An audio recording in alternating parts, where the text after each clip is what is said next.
line.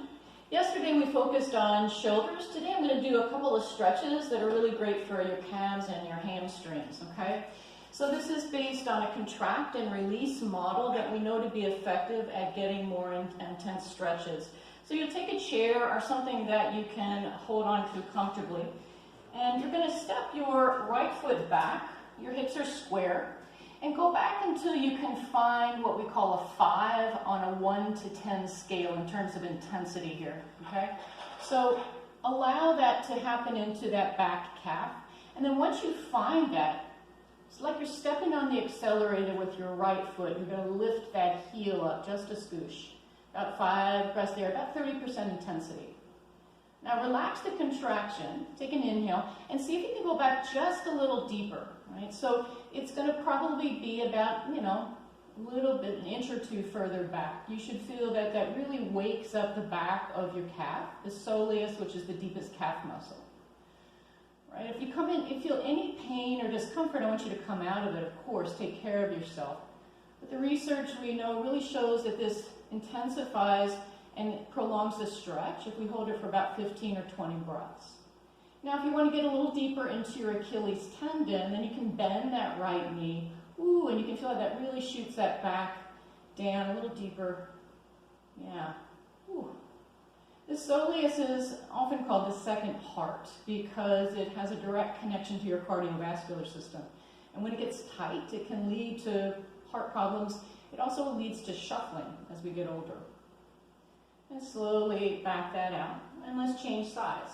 Step your left foot back, square your hips again, and then angle with a flat back toward the chair until you can really feel that intensity in your 5 range. Nothing too crazy, no overachievers here. Good, and then once you find that, step on the accelerator. That's going to contract the muscle, and then gently release the contraction. And see if you can either take your leg further back or you can slightly tilt forward toward the chair. Both of those activities those movements will intensify that stretch. And you breathe. Try to think of something positive. Smile, a little gratitude for all the people on the front lines battling this epidemic and trying to keep us safe and reach to people who are very disadvantaged. I'm grateful today sending a shout out to my friend Faith, who's head of senior nutrition for the city of Louisville, working so hard to make sure nobody goes hungry. And then slowly release that. Now, people often want to know how to stretch their hamstrings. Well, they start inserting right here at the hip, right at your underwear line. The goal is not to straighten your leg necessarily, or to touch the floor. The goal is to stretch your hamstrings wherever they are. So start out with your feet parallel, pressing into your big toes, right? And then I want you to tilt forward. Your knees can be bent. Your goal is to try to get your trunk towards your thighs. And once you get your 5 here, take a breath. Push both feet into the floor. And feel how that wakes up the back of your hip. Now my microphone might get a little bit of static here, so I may not go as far as I can. But we're just trying to then, after we contract, we're going to start to tilt the trunk toward the thighs. And aim your sit bones up. You should feel a little bit of heat starting to work up the back of the hip. I'm going to back off just a little bit so you don't get so much static. About 5 more breaths here.